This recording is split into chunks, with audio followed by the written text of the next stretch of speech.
Amadou Ndour dëkk Sicap Rome nekk le président de l'amicale des élèves et étudiants de la commune de Kër Baka CKB. Voilà, donc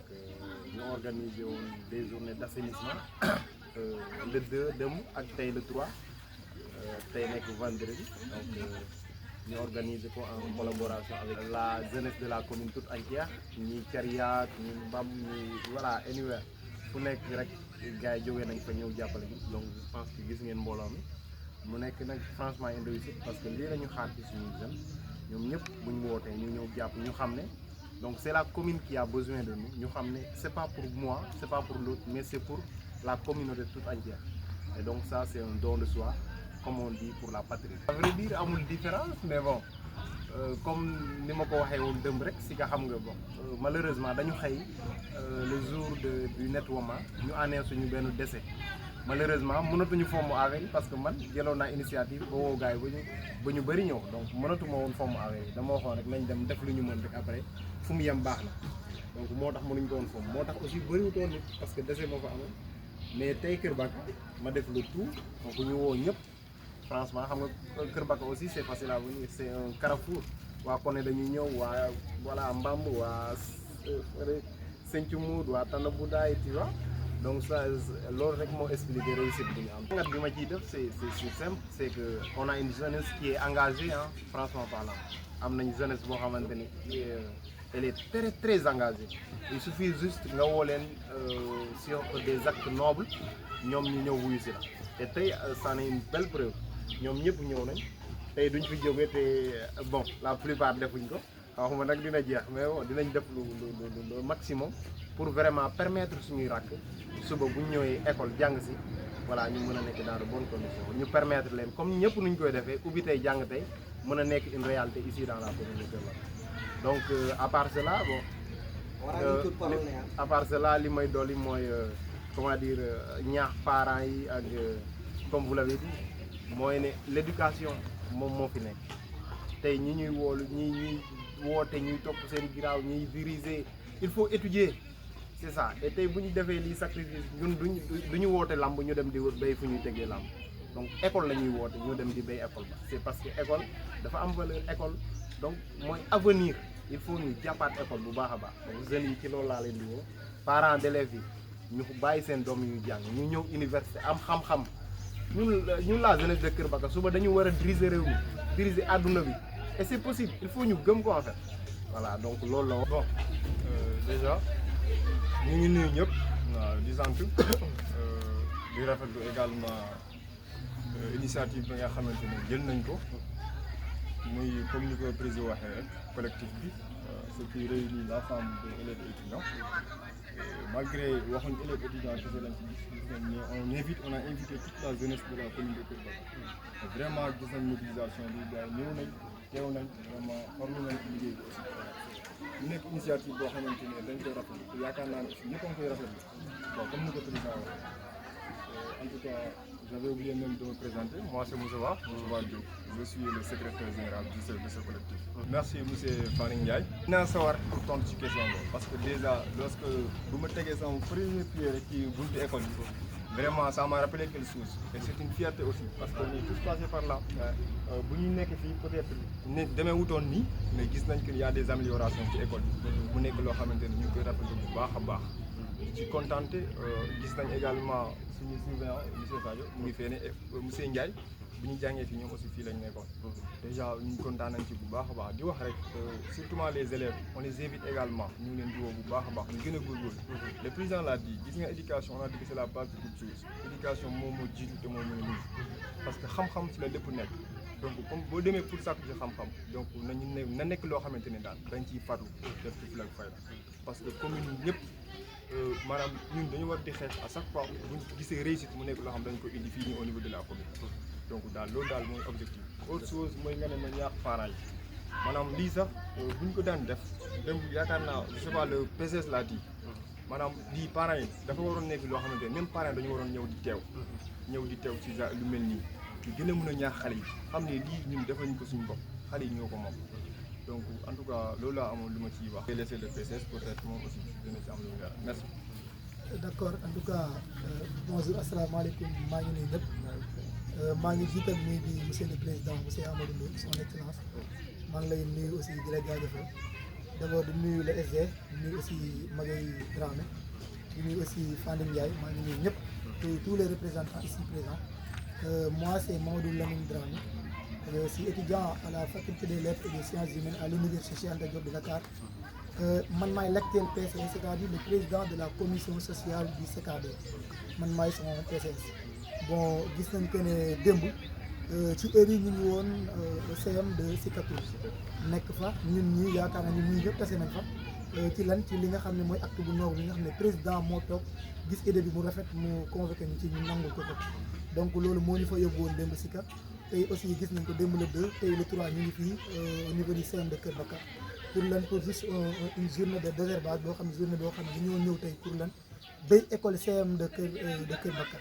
parce que vraiment xam nañ acte bu noble la wax naa ko démb tey tamit dama koy waxaat parce que man awma lu dul di ko jaajëfal parce que mënoon na gis acte bi te bañ koo def parce que on a les idées mais tey l'acte ça reste c'est-à-dire tey dañuy am xalaat bi mais tey buñ ci demul rek je pense que ñu bañ koo xalaat c'est la même chose donc comme tey xalaat na ko tey def nañ ko donc ñu ngi koy jaajëfal en tout cas di jaajëfal ñëpp di rebondiraat si seen i wax rek moo pour le SG parce que wax nañ ko l'éducation est la base de toute chose je pense que c'est disait Nelson Mandela donc tey lu ñu war a def moo ñu jàng parce que mënoo jàng ba pare échoué loolu amul souvent da ngay jàng gars yi ne la ah a jànga bon tekkiwul mais boo tekkiwul tu as quelque chose dans la tête tu as la connaissance donc foofu échoué amu ci wala échec amu ci donc li may ñaax ñëpp les parents d'élèves li may ñaax ñun ñi nga xam ne peut-être nous les représentants donc de la commune en commençant par le président di la wax chaque jour que ngay ñaax booy ñu gën a jàng parce que tey lii nga def nii acte bu noble la acte bii nga xam ne tey bu ñu waxee le 6 la ñu tijji booy mën na ñëw ñu jàng si ñun ñëpp parce que déjà école bi li ci des bëriwul donc en tout cas lépp loo xam ne mën nañ ko ci éducation booy dinañ ko def parce que mu nekk fii mu nekk Dakar yaakaar ne bu ñu waxee logement wala collectif ñun ñii ñoo ko yor c'est la base et peut-être je peux dire que il est la racine donc tey moom moo yor collectif bi lépp loo xam ne collectif mu ngi koy def ñu ngi héberger on a des appartements là-bas am nañ foofu benn appartement ak quelques chambres 2 chambres aussi di remercier monsieur le maire parce que tamit mënuñu wax bu pare te tudduñ ko ci parce que vraiment gis nañ ñu muy jàppale étudiants yi chaque fois mu ngi ñuy appuyer di woo aussi ñëpp ay monsieur le maire ay bonne volonté ñëpp nekk ci commune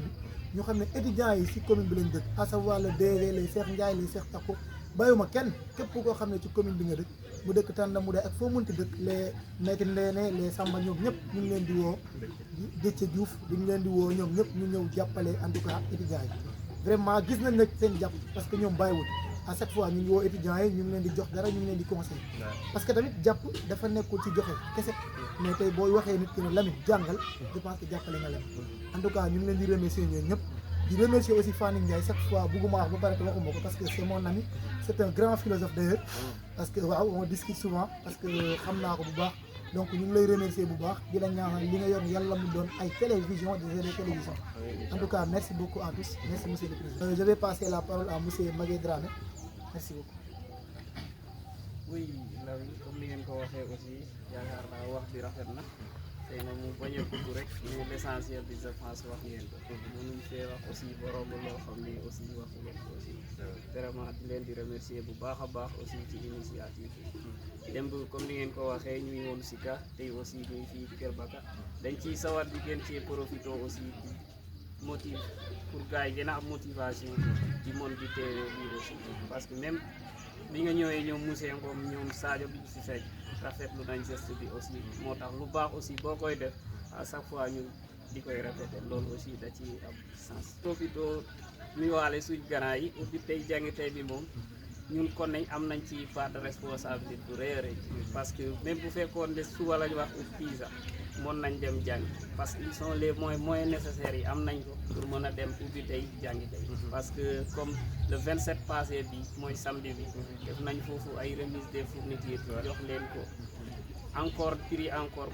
décerné aux meilleurs élèves aussi loolu yëpp teg nañ ko ñooñu aussi bu ñu waxee ubbi tey jàngi tey yaakaar naa côté boobu duñ ci am benn problème. may remercier waat encore une fois parce que d'ailleurs dama bu ñu kiyee ba pare maa ngi ciy xalaat maa ngi wax ne peut-être waroon nañu wax ci cours de vacances parce que ñun bu ñu ñëwee vacances dama am idée ma waxtaan ci ak sama bureau ma ne on est des étudiants on doit pas venir ici rek mais non on va passer les vacances après bu jeexee ñu def on peut aider autrement en quoi faisant en participant par exemple en faisant des cours de vacances. Il y avait d'autres programmes, hein. Par exemple des tournois de football, par exemple des zéniths en herbe, pourquoi pas des Oscars de vacances, tout ça prévoir. Mais malheureusement le temps ne le permettait pas et que li gënoon am solo moo nekkoon ay cours de vacances. Cours de vacances yi nag je dois le dire, l'initiative vient du collectif, mais c'est pas à vrai dire le collectif proprement parlant qui l'a fait. Donc ñi ko def collectif bi la ak amical villageois yi. Par exemple tey bu ñu demee Sika y a une amicale qui est là-bas, donc amicale boobu moom mooy coordonné ak étudiants yi fa nekk. Donc ñu wut ay enseignants, des fois collectif bi dafay ñëw, collectif bi ce qu'il a fait c'est que dafa wut ay moyens, par exemple jënd ay kere yu bëri, école bu nekk mu dem yóbbu fa ay kere. Je pense que loolu c'est un bon début, c'est pour encourager, c'était ça l'objectif en fait, pour encourager gars yi ñu xam ne ñun c'est-à-dire ce qu'on veut, c'est pas une jeunesse qui est là en train de jouer au football, en train de célébrer, voilà. Donc il faut qu'on pense à l'éducation pendant l'année scolaire et même hors de l'année scolaire. C'est pourquoi ñu ne il va falloir organiser ay cours de vacances. Le bilan nag il ne peut être que positif en fait, parce que beaucoup de villages l'ont fait. Sika, Tanda, Thiari ak Bam, bon du ma lim, mais beaucoup. Donc j'en ai une belle satisfaction, franchement parlant, parce que gars yi woote nga ñoom ñëpp ñu ne non lii c'est pour nous, donc dañ koy def. may gën a ñaax yeneen village yi nga xam ne defuñu ko ñoom aussi ñu rejoindre, parce que lii su ma koy def du pour président, du pour PCS, du pour SD, mais c'est pour les petits qui vont devenir un jour grands et qui vont voir ce qu'on fait aujourd'hui et qui vont devoir eux aussi ñoom ñu def ko. Tu vois, donc c'est une satisfaction laa ci am quoi en fait.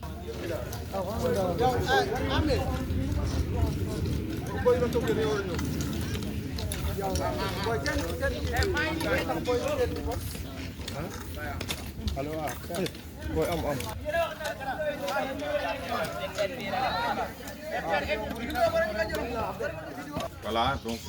c'est Monsieur Lo, principal du CM Kër Bakar. Voilà, je voudrais d'abord saluer tout le monde et dire bienvenue au CM Kër Bakar. Aujourd'hui, c'est un jour qui va être inscrit dans le calendrier, dans l'agenda du CM de Kër Bakar, parce que tout simplement l'initiative elle est louable. C'est chaque année le collectif des anciens du CM de Kër Bakar s'organise pour venir ici, n'est-ce pas, préparer le terrain à leurs petits frères, à leurs petites sœurs,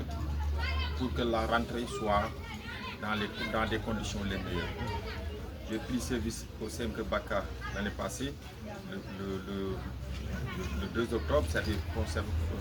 conformément à la date d'ouverture, mais j'avais trouvé que le CM avait été déjà déblayé, déshervé et tout a été au clair. Et quand j'ai demandé, on m'a dit que c'est l'action des anciens de Kër Bakar, le CKB, qui est passé par là. Cette année, ils ont encore remis cela. Donc je ne fais que vraiment dire merci. Merci pour cette belle initiative. Ça doit être quelque chose qui doit être encouragé partout, parce que ici au Sénégal, nous avons reçu l'ordre de l'instruction du ministre qui veut que chaque fois que l'année scolaire, la rentrée est fixée, que les cours démarrent le même jour, ce qu'on appelle Ubbi Tay Jàng Tay. Et là, ça ne peut se faire que si les conditions sont réunies. Et là, je me dis que ceci entre en droite ligne dans cette politique. Donc c'est quelque chose que nous magnifions, parce que c'est venu à son heure. Vous savez que les écoles pendant les vacances sont à court de... On peut presque boucler le budget, donc les moyens ne sont pas là. Donc s'ils viennent de façon volontiers, n'est-ce pas, pour faire un travail dont ils n'attendent aucune rémunération, pour le faire de façon gratuitement. Donc je dis que ça c'est quelque chose qu'il faut saluer. Il faut saluer et je vous dis merci. Merci au nom de toute la communauté éducative, merci au nom du ministre de l'Éducation, merci au nom de l'inspecteur d'académie, merci au nom de l'inspecteur de la formation de Kaolack département. En tout cas ici à Kër Baka, nous sommes fin prêts avec votre accompagnement pour démarrer l'année scolaire en toute beauté. Voilà Moussa Sa, surveillant responsable des affaires sociales et sanitaires CM Kër Baka et responsable aussi des classes ici. Tey mbégte ak cawarte la ñu am wax dëgg yàlla dalal membre CKB, le collectif des étudiants et élèves de la commune de Kër Baka. C'est une ñaareel édition xam ne wax dëgg yàlla dañuy ñëw bee ñu école bi ba mu set wicc permettre aussi comme ni ko principal doon waxee ci kàllaama tubaab mais vraiment permettre seen rakk góor ak jigéen ñi mën a ñëw tranquillement mën a dugg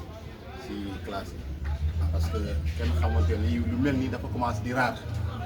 ñun suñu temps moom ASC yi ak jeune bi dëkk bi ñoo école bu fi nekk rek ñoom ñoo taxaw di kii mais suñu gisaate yéen encore ngeen dëkkaliwaat encore cosaan mbégte lay doon si ñun ñi nga xamante ne jàngalekat lañu ñun ñoo leen fi yoroon ngeen jóge fii dem doon ay étudiants léegi ñeneen di commencé di liggéey ngeen ñëwaat encore c'est comme dafay mel ni encore li nga joxoon man dinaa ñëwaat encore delloo la ko lii seen geste bi noonu lañ ko mën a jàngat te muy mbégte bu rëy ci ñun bi mbégte boo xam ne élève boo xam ne jàng na ci école am lijaasam dem ba doon nekk université nekk étudiant ñii di nekk ay liggéeykat fàttalikuwaat école bi ñun de xëy na peut-être amaguñu as tuut yoo xam ne mën nañ koy jox école mais suñu doole banque bi ba léegi doole boobu mën nañ koy ñëw aussi sedd ko ak suñu kilifa yi nga xam ne ñoom la ñu fi bàyyoon ba tey am na ñoo xam ne ñu ngi fi tey donc ñu ñëw bay école ba mu set wicc loolu moo kontaan nañ trop mbégte lañ ci am ci tuuru principal bi comme ni nga ko waxee ci kàllaamaay tubaab ci tuuru président APR bi ci tuuru professeurs yi fi nekk ak surveillant yëpp ñu ngi leen di gërëm sant leen jaajëfal leen bu baax ñaanal leen yàlla mi nga xamante ne wax dëgg yàlla mooy borom lépp mooy borom kun fayakun mu taxaw leen seen jàng taxaw leen seen liggéey ba ngeen am liggéey bu barke bu boobaa boo leen fi ñëwaat encore ku ci nekk indi kat bu tooy xepp indi enveloppe boo xam ne enveloppe yi duuf yoo xam ne da ngeen naan ñun nga xam ne anciens élèves yi ñun ñoo leen indi yi parce que ñu ngi koy gis feneen ak feneen gis na ñoo xam ne dëkk yoo xam ne dañuy cotiser boole jënd fourniture loolu tamit aussi bëgg nañu aussi geste bi mel noonu mu doon moo xamante yéen aussi boole seen am ak seen as tuut ñu ngi président Amadou Ndour mu ma doon wax ne sànq ñoom tamit ñu ngi jàpp bés boobu dafay am solo mooy bés journée d'excellence bi ngeen di organiser dafay am solo parce que ñaax la ci xale yi nga xam ne dañuy nekk di jàng suñu mag yi nga xam ne fii lañuy jaar am seen lijaasa dem université ñoom ñoo ñëwaat boole seen as tuut si bourse bi ak seen kilifa yi nga xam ne mën nañ leen jàppale ci bés boobu ñu ñëw encore dañuy sargal ñi nga xam ne ñoo fonk jàng donc loolu day indi lu tubaab di woowe émulation maanaam daal day tax ñaax la nit ki sawar ci li muy def xam ne donc am na koo xam ne mu may gunge ci li muy nekk te loolu dafay am solo donc vraiment ñu ngi leen di gërëm sant leen au nom de tous les CM de Kër Baka jaajëf ak Kër Baka système la boo xam ne ñun mën nañu koo def parce que am ñu problème fu mu toll ni suñu kilifa bu bees bu ñu yoree pare na ci emploi du temps yëpp fu mu toll ni kilifa gi pare na salle de classe yëpp boo moytu incha allah balaa lënd dinañ ko balee mu set bi ñun moom amuñu problème salle de classe amuñu problème mobilier problème bi ñu am tu as bien fait de poser la question mooy parents yoo xam ne dañuy téye seen xale yi jàpp leen ko ouvrier agricole nañu ma baal terme parce que ouvrier agricole mooy koo xam ne day liggéey tool tant que tool bi parewul pour mu ñëw problème la donc ñoom ñooñu suñu problème mais bu dutoon loolu parents yi bu ñu bàyyoon xale yi lundi xam nga ñun lundi la ñu ubbi lundi on mettra toutes les conditions vraiment de démarrage des cours léegi ñoom mercredi lañ ñëw su des na ci ñoom bu ñu paree mercredi je sais qu'il y a des profs qui seront là principal bu leen nee dugg leen salle dafay programme dinañ dugg commencé parce que ñun dans toute la zone ici nous sommes le CM boo xam ne moom mooy njëkkee commencé jàng fii nii parce que ñun xaaruñu ay mbaar yi pare xaaruñu ay leneen ak leneen yi pare xaaruñu de ce fait moo tax bëgg nañu wax dëgg yàlla parents bu ñu dégg bu fekkee ne xale yi mënuñu tàmbalee mercredi bii di ñëw mais lundi bii di ñëw que tous les enfants que tous nos élèves soient là ñu mën a def kii bi ni ñu koy waxatee encore mën a démarrer les cours waaw loolu la ñu am vraiment loo xam dañ koy woote mais da ngay gis élèves yoo xam ne ba fin octobre la ñuy ñëw lu tax ñu ngi ci góob dugub bi ñu ngi ci deqi gerte bi ñu ngi ci leneen ak leneen ak leneen pourtant nag on peut pas avoir le beurre et l'argent du beurre mënta nekk wala poursuivre deux lièvres à la fois waaw ñun jaar nañu école mais école bu ubbi paa bi dafa leen dem leen jàng pourtant amoon nañu tool amoon nañu nag amoon nañu leneen yooyu yëpp dañ koy nag ci nga dem jàng mais bu fekkee ne yow bëggoo tool yi raw la bëggoo njàng bi tam raw la ah dinaa boo xam ne dina sooxe de te ñun nag lu ñu gënal njàng bi bañ a sooxe parce que tool yi tamit xale yi dinañu am après midi bi mais dinañu am aussi les week-ends la yoo xam ne mën nañu jëm travailler donc loolu laa am message boo xam ne vraiment maa ngi jégalu bu baax bu fekkee ne rafet na xam ne kilifa bi ma sant ma wax ci kàllaama olof moom mooy kii pour ki amee ay kii ngeen wax mu aussi balante boo xam ne mooy làkk olof te déggu du lakkam mais su fekkee ne sama làkk kàllaama balante la moom dina gën a leer bu baax félicité leen jaajëfal leen bu baax merci Fally balaa may jël kàddu gi ñi ma jiitu ma leen di nuyu di leen sant bu baax muy sama principal muy monsieur Sadio ak ay étudiants yi ñu seet les anciens élèves du CM ak seen i xarit ñu ànd ñëw seet suñu tey di présenté wu c'est Amadou Ndiaye surveillant ici au CM de Kër Baka depuis quelques années xam naa ñu bëri war nañ mën a xàmmee ndax maa ngi ko bëgg a yàgg vraiment di njëkk nag di sant xale yi di leen sant bu baax association bi gis nañ leen c'est pas la première fois ñu fi ñëwoon nañu fi daaw jeexuma day fi lu bëri ren aussi ñëwaan nañ je pense que loolu mënuñ lu da leen sant di leen gërëm ndax li yëpp c'était pas évident bon étudiants ñu bëri jaar nañ ci école jàng dem pare nañ fa duñ fa delluwaat sax duñ fa jaar sax et ñoom boo gisee ba léegi ñu ngi toog de xalaat dellu si fii ay nitu ko lëre lañu vraiment fàttuñu démb et ñu ngi leen di sant di leen gërëm dina nag école bi seen école la comme ni ñu koy waxee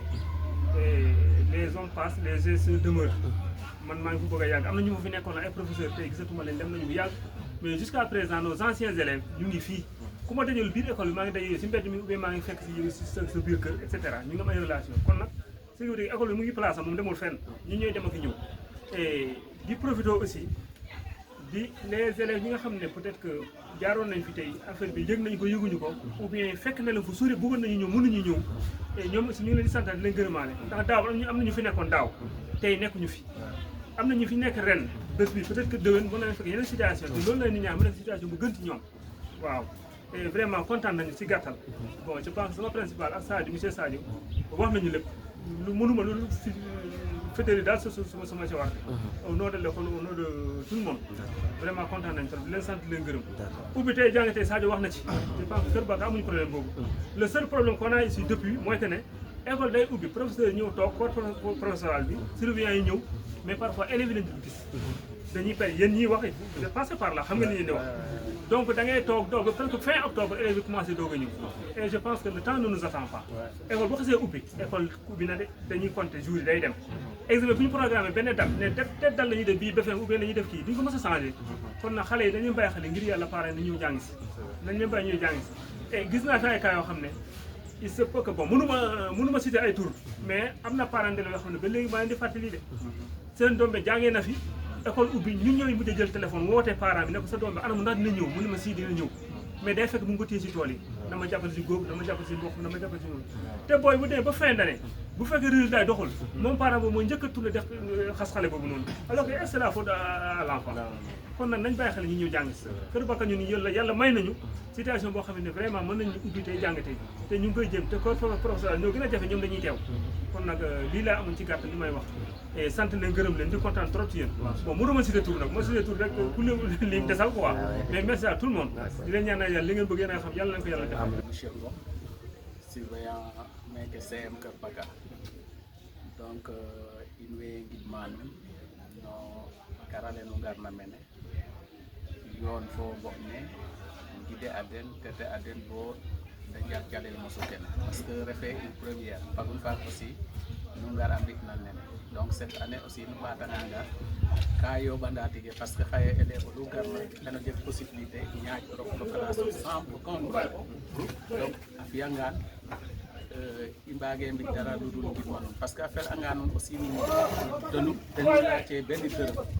ñu laace dara kanu ngaroyo rek mbi'in no dimle fo aussi no civisme parce que keke aussi no civisme fo xaye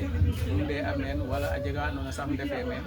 mais xa teɓ den xa tokoor ten owe meen nu ngaroyo mbi'na nene donc o ngidim nu mbaagu njeg refantin namit fo principal fo tout le corps enseignant comme surveillant fo même l'inspecteur d'académie et l'IEF donc geste na andoona yee fop a mbi'oogangaan vraiment école ke njegkee problème donc ngeɗana roga ci yanu no réussir nun mo bo njite mene bog no cadre kene Sénégal parce que kene soom na fiyan kiin moom a refanga o kiin fiyatig no kiin dara jombira donc in way nqeɗana nuun jam na nuun fo ɓasil nuun fo fop kunu yo'nuwa rek roga barke in des fois problème ana jega ya école a soog na mbet parce que heure nene heure a saxad o wala nuun fefe welana tig heure a saxad i tolu c'est vrai xoox bo heure nene o bugo xaƴin ta yaqu yit fele nda nak a waga modéré el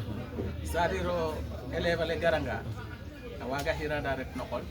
a xesanga a jangit parce que actuellement ku ga'oona rek départ a faaxa teen parce que xaye o layanga ko fi'a course cum bo wiin we adwong 100 mètres o bugo daaba den ka ɗoma et pratiquement c'est ce qu'on fait ici den wiin i nga'a mene parce que wara fi surtout les élèves de 3e we andoona yee a mbara mbi examen o cunganga we bo novembre décembre soog o libérer in xena soɓ wiin we ndadtin mayu to kaaga aussi ka handicapé a fi'angaan koy résultat ke mbonanga des fois we jangiro ko ngasa a soɓa ngase c'est que a fi'a ke ta waagna mais wiin we ndanda rek na a départeru to école aussi refe kana fi'el un retour en arrière manam ret bo tam ɓaatino ɓaato sat yooɓe donc ku waagoona fi fexeya o njaaƴonge daal a jeg le minimum de temps a gara école kiran ne fo dimanche ke ta retanongo ten no qol bon lancer à parents aussi un appel bon mi saqu examen et concours mene na keyitu juddu ke des fois ka i ndeta bo mbaro ndet BFEM i njega problème a jeg wa andoona yee ka layele orienté kan o kiin oxe jang 9 mois jeg BFEM of extrait de naissance a xaƴong orientation ka ɗoma ana ɗomana in i ndeerano seetan démarche ku refna ka i mbi'an teen donc ngeɗa parent ke côté lene aussi da ngeenu teen a teel o mbaɗan xa élève xe na mbi'a 3e surtout extrait de naissance a fi'angaan jeg ke benn problème sinon a mbaa njang bo BFEM mais nak orientation ne na refa le problème jang bo pare orienté laga aussi vraiment fele no xena jang na fele xena janga aussi donc là aussi kam xedate parent ke da mbi tena korgola da ngenu mbok ne da njega kay djub na fiyangan da mbago orienté el sans problème parce que nenem laya nga jega wa andoona yee ko xaye jege kay djub to a mbara ndet au lycée to a njegangiran ndet ke donc jang bo jeg BFEM rek roko yaam extrait de naissance vraiment a yaaca doy wa to refe ka andoona yee a ɗoma lijante el fiyanga teen a keen rek xeno jegin to jeg ke benn problème wa kene bugum parent ke aussi a nanale in a ndimle a in teen a ndimle teen a qoox den a ndimle teen boɓ ne so fe o lenga faño jeg problème voilà